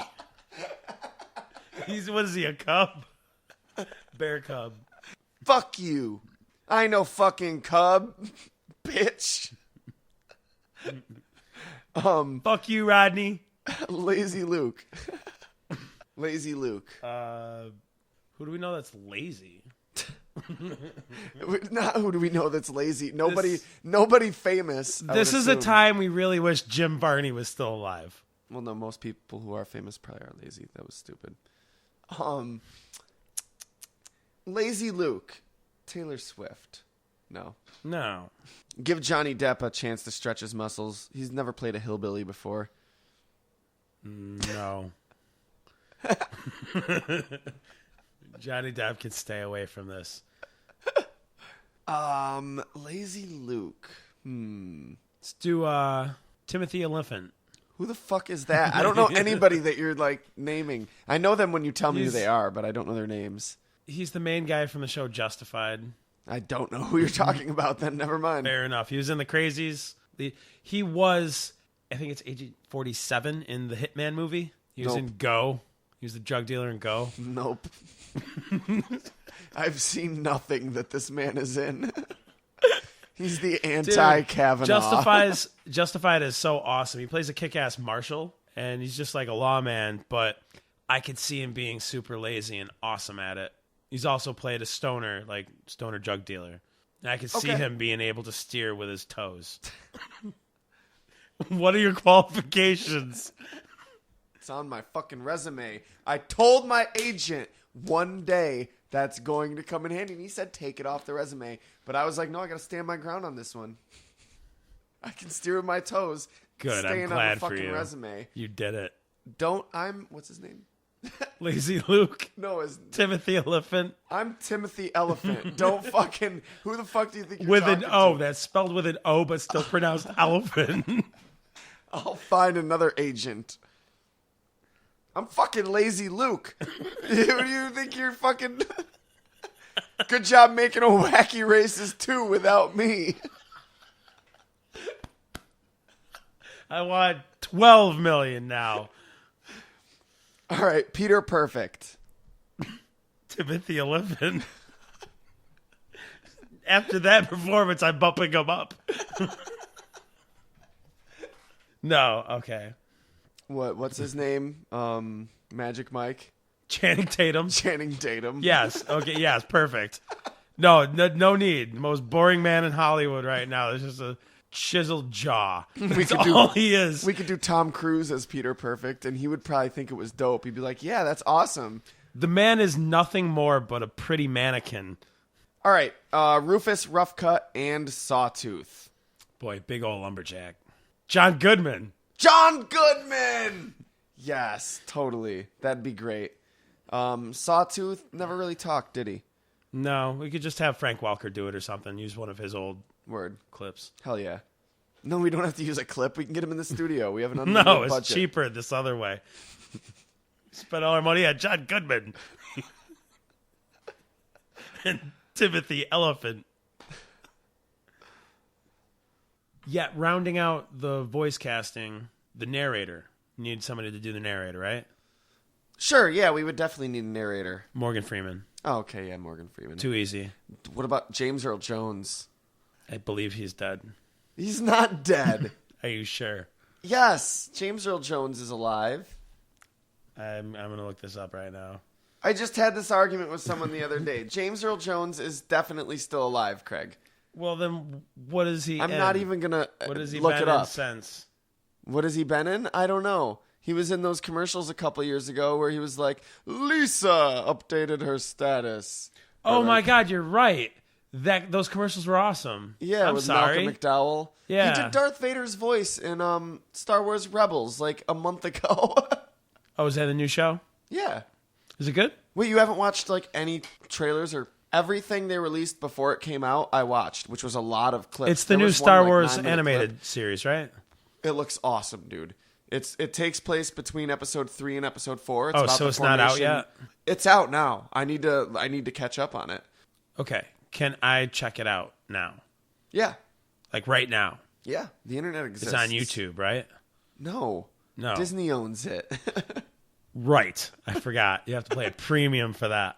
But I'm sure you can find it somewhere. It looks great. I guess what they did was they had an hour-long special, and then a couple weeks later they re-aired that hour-long special on ABC with an extra scene inserted where James Earl Jones reprised the role of Darth Vader. Cool. Yeah. That's really cool. Frank I Oz just did Yoda's voice in a couple episodes ago. I so apologize to James Earl Jones that I thought you were dead. Yeah, sure. He That's could be the narrator. okay, Craig. Maybe he could be. Maybe he could be better than Morgan Freeman. They're equal. When you and you leave just did a tonight, Morgan Freeman when you no you James Earl Jones is going to appear in the clouds as you leave tonight, and he'll be like, Craig, remember, I'm and he's going to not show up as dead. Darth Vader. Remember, I'm not dead. I'm like, Darth Vader's not dead? I'm not Darth Vader. I'm James Earl Jones. Mufasa? Yes, Mufasa, Craig. So what were we talking about? Wacky Races. Dun-dun-dun. So you guys may be wondering which of these racers, though, did the best? Like, who was the best wacky racer? Well, there seems to be like a standard formula for scoring like racers. Yeah, that's how any kind of NASCAR, Formula One, like And other, go on not a just point NASCAR, system. but other things too. Yeah, all racing. you get a certain amount of points for every race. You get first place, second place, and third place. Have you ever played Mario Kart? It's the way that is in a cup. So it goes by format. the same points. I as mean, them? it's probably they could do whatever they want. But No. I mean, it's the same. It's Yeah, the Mario same theme. idea. Mario Kart gives points to everyone, and Yeah, it's no, different you only points, get yeah. I think you only get points for first, second, or third. And it's not as many points as you get for Mario Kart. Probably not. Speaking of which, before we get into this, I wanted to say something, and I finally got the opportunity. Considering Mario Kart, think of it this way: is Mario Kart basically like the new day Wacky Races? It's very similar, right? Yeah, I guess it is. Now, I challenge you, Nintendo, make a Mario Kart animated series and give the Mario love and Kart? basically like Wacky Races, but with Mario Kart characters, Nintendo characters. Dude, I would totally be down with that, but I would so much rather than make a Mario animated series again. Nowadays, it would be so much better than those older ones. I don't know. I want Wacky Races before Mario. You got to do Mario Wacky Races, and then you get the spin-off. It might happen. Wacky Races is apparently getting really big in Japan right now. Like, it only recently debuted there, and I guess people love Muttley. Please, any Japan listeners, make this happen. Write to your companies or whatever that. Write to Nintendo for us. Demand it in Japan, and then it'll eventually come to America, because that's what we do, steal all that they do after they do it first. So let's take a look at where all these racers placed and how well they did in the Wacky Races. Do you want to try to keep first a secret as long as we can? Sure. Let's Okay, build let's start up from the to bottom it. then? Yeah, started from the bottom. Now we're here. Well, not yet. We're starting from the bottom now. Okay, so at the bottom, still at the bottom, always been at the bottom, 0 points. Literally 0 points. Drake. Never once. Dick Dastardly. Little did you know, actually, what they were related. You think, oh yeah, They he were started related. from the bottom. You have to know somebody. He had help. someone who was already in the, he had help. Mustache twirling. Dick Dastardly, yeah. If Dick Dastardly was my uncle, I'm sure I'd be famous too. But no, the real wacky racer that came in last was Dick Dastardly And his dog, Muttley. in the Mean Machine. 0 points all across the board. Never once made the top 3. It almost felt like he didn't care about winning as much as just trying to fuck up the other people and not let them win. Right? That was the problem. He did want to win, but he was way more focused on fucking everybody else over. He was way more focused on the fact that no one else would win. Next, coming in 10th place, Sergeant Blast and Private Meekly, the Army Surplus Special. Again, I'm surprised they won it all. They're using a tank. They've actually got first place 3 times. Which is second most. And they came in second once. And never third, so that's what screwed them over. They didn't get those yummy third place points. So they ended with only 33 points. Then there's Peter Perfect in the Turbo Terrific. I think this is kind of cool. Peter Perfect and the Army Dudes were kind of, I think, my least favorites. So it's kind of cool that they had the smallest amount of points. Yeah. I mean, the Army Dudes are a lot cooler than Peter Perfect. But you're gonna like the Army Dudes more when the movie comes out. Yeah. Oh yeah, if that was the fucking cast, Michael Cera and or no, not Michael Cera. What's his name? DJ Qualls. DJ Qualls, and I still think that's this big fucking intimidating DJ. He's either a big intimidating gangster DJ. Yeah, DJ Clue. Or he's this small like emo bangs having dubstep DJ. Yo, DJ Qual in the house. Peter Perfect got first place 4 fucking times, but he got second place twice and third place twice, and he ended up with 56 points. Yeah, he just needed to place more. He was too busy oogling Penelope. Yet he got first place most amount of times. I think those were the ones where like he didn't see her at all. And coming in 8th place is car number 8, the Arkansas Chugaboog, with Lazy Luke and Blubber Bear. They got first place 4 times as well. Second place only once, but they got third 4 times. And they ended up with 58 points. You're telling me so far Peter Perfect got 9th place and he's the number 9 car. And Lazy Luke is the number 8 car and he got 8th place. Yeah. That's pretty cool, right? Interesting. Coming in 7th place, the Converter car with Professor Pat Pending. Do we need to tell them, I guess, every time? No, I guess not. Yeah, no, that's kind of pointless. Sorry about that, guys. They don't care about the point system. So yeah, Professor Pat Pending was next. Next up in 6th place, the Red Max. Who? In the Crimson Hay Baler. Who's that? Wait, there was a Red Baron? Penelope Pit Stop came in at number 5, and she was car number 5. Oh, more foreshadowing. Foreshadowing? It's not foreshadowing. Oh, number I guess 5. Okay, because she's number 5, and okay. She would be the 5th by the end of the season. Yeah. And coming in at number 4, Jack Black. Jack Black, and who was Big Show? Jack Black and the Big Show. What a partnership. Jack Black can make it work, I bet you. I'm in, dude. I'm in to see this movie all the way. The Gruesome Twosome in the Creepy Coop. Coming in at number 3. Your favorite. My favorite, the Anthill Mob. They did pretty damn good. 74 points. Yeah, they tied for the most first place finishes too. 4 times. So, the Anthill Mob, Penelope Pitstop, Luke and Blubber Bear, and Peter Perfect all got first place 4 times, which was the most.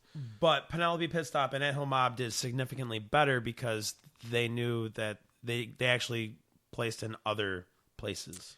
Speaking of that, coming in at second, they got second place 6 times. The coolest car that there was. The Buzzwagon? You think it was the coolest? Yeah, I mean, it had blades for wheels. What are you talking? It was pretty Of course. cool, but I don't know, man. The creepy coop, though. Creepy. Okay, whatever. Is a witch house, whatever. Witch house on wheels. But I mean, come on, it didn't have blades for wheels. Then at number 1, your favorite, Craig. I picked winners. That's what can I say? That's all I do is pick What I winners. do.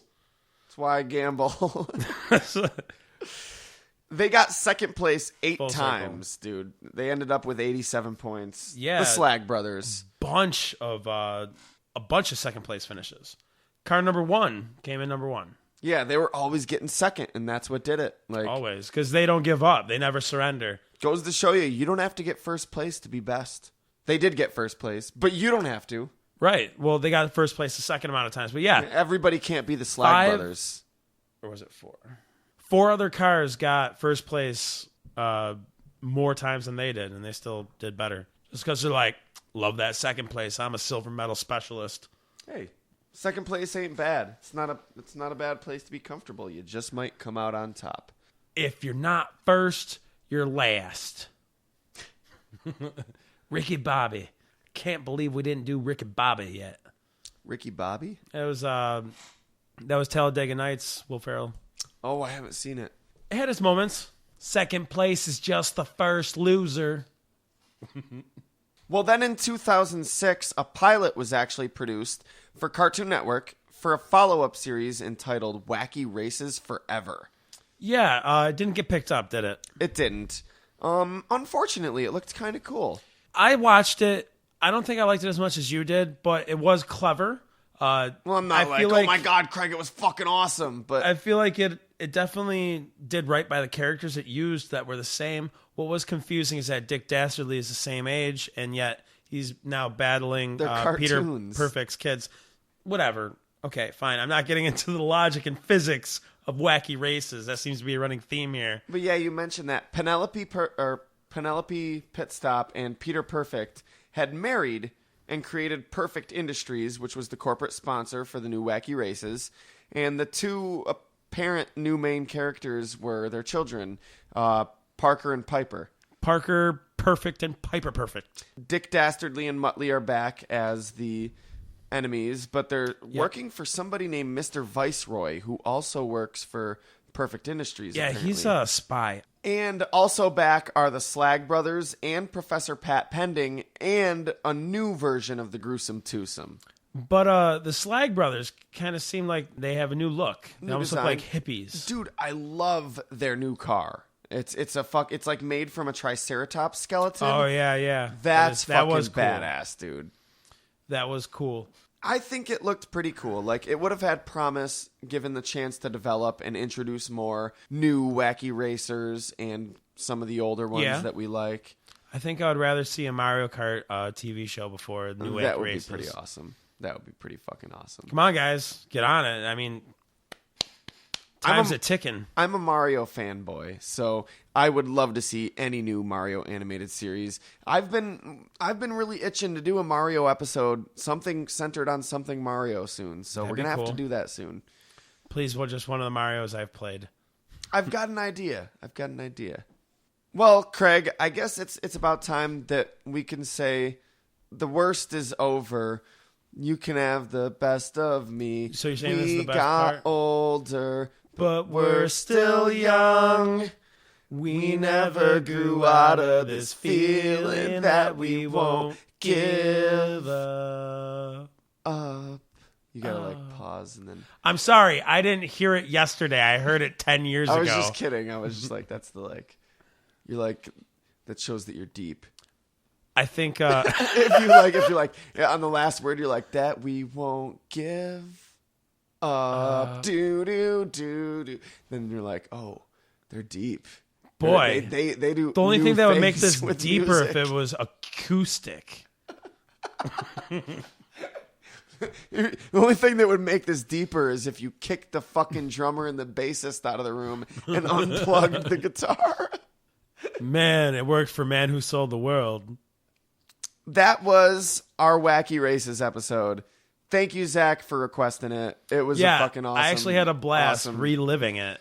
Great match for the podcast. Great request. Oh, you know that we didn't even mention this. I guess we didn't have to, but it was really cool. When we had gotten the request was right before South Park did their Wacky Races version. Yes. It was so odd. I was like talking, to you when it aired. I was like, dude, we just got a request for this like last week. How weird is that? Like, things sometimes are just in the air. Like, he definitely requested it before anyone knew that there was going to be Wacky Races on South Park. Right. Before Matt and Trey probably knew, because they fucking probably came up with that the Monday before it aired. But it wasn't so far before it that it was like, oh my God, we didn't correlate that literally, it was soon, literally week probably before. the Thursday or Friday before the Wednesday that aired. Yeah. So the show wasn't even done yet. So that's an episode of Fairpoint.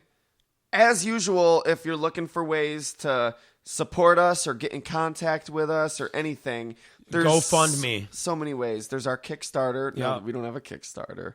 We could. We're joking. We could. Well, I got that one. I'm trying to get to the moon, but that's my own personal. You only need $9.39 billion more dollars. You have received $1. That was mine. I donated $1 to you. Oh, you shouldn't have told me that. I thought it was someone else. I'm sure you thought it was a Russian person. Look, Facebook, that's one of the best places to find us. You can like the page. Shows a lot of support. You can also use it to contact us, and we keep up with it. So, like, you'll hear back from us. Like, oh, yeah. And you can also find us on YouTube. We're also trying to keep up with that. We just put up a new video last week. Hilarious. You're not as afraid as you were before. You watched this video. You'll see. I like how you did that there. You could also go and follow us on Twitter at FairpointPod. There's no harm in doing that. No harm at all. No harm at all. Except that they do kill 4 baby seals every time you subscribe to someone on Twitter. Okay, deactivate all your Twitter accounts now. We're not fooling around, people. They're serious. They kill 7 when you deactivate an account. Okay, we could do this. Just leave it inactive. You don't have to deactivate it. Just forget it's there. Oh no, for every day without a post, they kill 20. Why are anybody arresting these people? Peter! Where are you, Peter? Email us if you'd rather get a hold of us the old-fashioned way, because that's the old-fashioned way now. The old-fashioned way. Snail mail is now email. No, trust me. I mail out packages quite frequently for my work, and the USPS is snail mail. Yeah, Still. I was Fairpoint Podcast at yahoo.com. We're also on Tumblr. We're on SoundCloud. You can find the podcast on Podbay, on iTunes, on podcastdirectory.com. Gawker, Stitcher? No, not yet. I don't know. Okay. Maybe. Let's try to make that happen. Somebody make that happen. Because we're too lazy to do it. Wherever you can find us, please help us out. Give us a rating or a review or a comment or a subscribe or even just a message letting us know what you like or don't like about the show, or send us a request, because listener appreciation doesn't end at the end of January. I love reading reviews.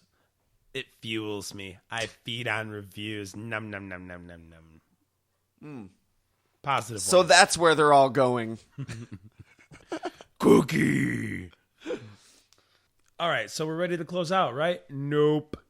See, I was thinking you had mentioned earlier that we could bring back recommendations. I didn't say that. I'm most certain that you did. I didn't say that. I am like 80% certain that you did. Anyways, I was thinking that since this is Fan Appreciation Month, you guys suggested that we do some topics for you. Now, why don't we suggest a few things for you to check out? Okay, you've hooked me. we can kind of, it's been a while. At first, I didn't really like recommendations. I felt like it was a little like, yeah, we don't need to be telling people what music they need to listen to. And well, who the fuck do we think we are? Hipsters, like. Well, you're promoting something for somebody else. Yeah, no, you know what? I'm digging it. We're better. I think we just weren't as good at podcasting then as we are now. Now we're stars in the fucking world of podcasting. Fucking we're experts. Fabulous. We're fabulous. We've never been fabulouser. More fabulous. Fabulouser. Sure. So yeah, fuck it. Let's do it. I've always got shit to recommend to people. Always. For one, brush your teeth. It's a good, healthy take habit. your vitamins, say your prayers, and you too could be a Hulkster. Or a podcaster. Or a podcaster. Really, you could probably podcast without doing any of those things. Yeah, you don't really need to take your vitamins to podcast. Or brushing your pray. teeth, like in the immediateness, isn't that important because people aren't going to smell your breath over the podcast. You can talk to them all you want in the privacy of your You'll own eventually home. meet people, though. But eventually your teeth will rot out, and then you won't be able to speak as a profession. See, I was thinking then you'll blow up and you'll go and do cons and you'll meet people and then they'll be like, you're your a breath is podcaster, rank. Craig. No, that doesn't happen. A boy can dream. All right, Craig. Well, what do you want to recommend to me and our I listeners? actually want to recommend something that's about 10 years old. Okay. I didn't know it existed at the time. It is thanks to Netflix. It was brought to my attention, and my girlfriend loved this show when she was younger. X-Men Evolution. I never watched it. I know There's what a it season is. on Netflix, and that's the perfect way to check it out. And if you like it, try to find the other seasons. There's 4 seasons, but only one's on Netflix. Okay. Excellent show, though. Really? Excellent show. Best portrayal of Gambit. Oh, hint, hint. Future possibility for. I never watched it. I always got the idea it was kind of like that. Like when they made that Extreme Looney Tunes, where like the Looney Tunes were X-Men and shit. Like I always got this feeling. I don't know what you're talking about. I always got this feeling that it was like Extreme X-Men. Oh, I but never it watched wasn't. it. I don't remember it very well. I remember vague. They had kind of darker blue and black costumes and stuff, right? Yeah. What it did was it made them. They kind of like went with most of them being in high school. Like Storm, Professor X, and Wolverine and Beast were like running the school for the mutants. Okay. And like Cyclops and Jean Grey were in like the adult class. They were the oldest. Okay. And they ended up becoming like the mentors in the first official X-Men. And after that, they have the younger ones. They eventually brought in Rogue. They brought Nightcrawler, Shadowcat. You had Iceman, and then eventually, like season 3, season 4, they even kept bringing in more. So they had like Cannonball, Berserker, Magma. Okay. It treated all the characters well, and the Brotherhood was like the rival school, Avalanche, and you had Quicksilver, Toad, Avalanche, Boom Boom. Okay. Eventually, Wanda, as in Scarlet Witch? Yes, Quicksilver's sister. Okay. Yeah, they're both kids to Magneto. Yeah. Mystique is in it. She's like, I'm not even going to get into it. It's just really good. Check it out. You already did. No. Eventually you get to meet, Gambit and Colossus, and that's really cool. Pyro, one of my favorite characters from the show. You're still getting into it. Okay, give it a whirl. It has a lot of X-Men characters. Word. And it treats the source material very well. Okay. It's good to it. I guess I've got a recommendation. I recently ordered a new book. It's not that new, I guess. It's probably a year, maybe 2 years old. Oh, tops. was that the piece of wood you got in the mail today? No. Long story short. Yeah, long story I'm not getting into. It hasn't even been figured out yet, so it'll be pointless. Still a mystery. You just got a piece of wood in the mail. Said, sorry, we're closed. I ordered a book. Good thing it wasn't just asbestos. On fangamer.com. It's a great site where you can order shit made by video game fans. And oh, really? Yeah. Hats, clothing, like so like fan-made basically goods. Designs from DeviantArt. All sorts of stuff. Prints, stuff. Yeah. Like I ordered a book written by one of my favorite YouTubers. So you bought a fanfic book? No. It's not fanfic. It's a book called Super Mario Brothers 3 Brick by Brick. And it's written by Bob Chipman, who you might know from his videos on The Escapist on YouTube. He does The Big Picture. He also does escapist movies or something. I feel so bad that I'm like one of those jerks when I'm trying to talk about That's cool. Blockbuster Buster to people. No, it's cool. Check it out. The Escapist? I frequently disagree with him, but I love his videos. I love his work. And this book is fucking awesome. It's kind of what I always wanted. Like, he is completely exploring, critiquing, reviewing, analyzing every facet of Super Mario Brothers 3. Every enemy, every music track, everything. Really? The cultural impact, the history, the aesthetics of it, the everything, man. And I guess his major profession was as a film critic. So he's like, there are entire books dedicated to analyzing a movie frame by frame. But video game criticism and, like being a video game critic is generally very specific. You either make jokes and you do like funny videos, or you write technical reviews about like the aspects of the gaming, or you're into the storyline and this. But there's nobody that really or is you're just trying to complete it and achievement hunt it. Yeah. There's all these different, it's because video games are different than movies. Not only does it have to be reviewed as a aesthetic piece and critical like piece, like how, but also performance. How does the story, but as like almost like a gameplay device. Does this device work? Does it Right. function well? Software. So he gets into that, and the book, I've only just begun it. I'm about into the second chapter, I believe, but it's great. I'm really looking forward to reading the rest of it, and I think you guys would enjoy it, so you should check it out. Check out his YouTube, too. Check out the book, Brick by Brick, the complete SMB3 Brick by Brick. Check it out. And The Escapist. I guess that's our fucking fair point for this week. Was it as wacky as you thought it would be? It was wackier than my wackiest dreams. It No, was it wasn't. wild, It wet, and definitely wacky. wasn't. It was wild, wet, and wacky, baby. I'm whimpering. Next week. This week, we did the wackiest racers to ever whirl their wheels in the Wacky Races. Keep up, man. Next week, we're doing the wackiest Watchmen to ever be watched in the weird Whirlpool of women. I don't know, yeah. Next week, alliteration is hard. Watchmen next week. Seriously, though, you know how hard it was for me to write all that alliteration for our guys? Dude, that was dope. I loved it. But next week, James, we took your request. We're doing Watchmen. Thanks, James. You're making it easy for us almost, because we probably would have done a Watchmen episode anyways.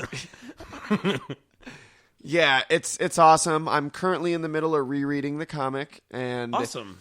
We're going to do an awesome Watchmen episode next week. Thank you for requesting it, because that kind of bumped it up to now instead of like a year from now. What he actually requested was either Watchmen or Chuck Palahniuk. And because we're gonna get to Chuck Palahniuk too. Yes, I just need to read a few more Chuck Palahniuk books before Me too. we get there. He's one of the authors that I've been meaning to catch up on. Holy crap! We could probably bring my girlfriend on for that one, because she's a huge Chuck Palahniuk fan. She's forcing his books down my throat right now as we speak, which isn't a bad thing. It's just I got so much shit in my queue. Dude, I had absolutely no idea. That's awesome. Well, catch us here again next week from the Secret Room. I'm Crispy Craig Lewis. And I'm Nathan K. Still nothing. In your wackiest dreams, racers. Talk to you next time.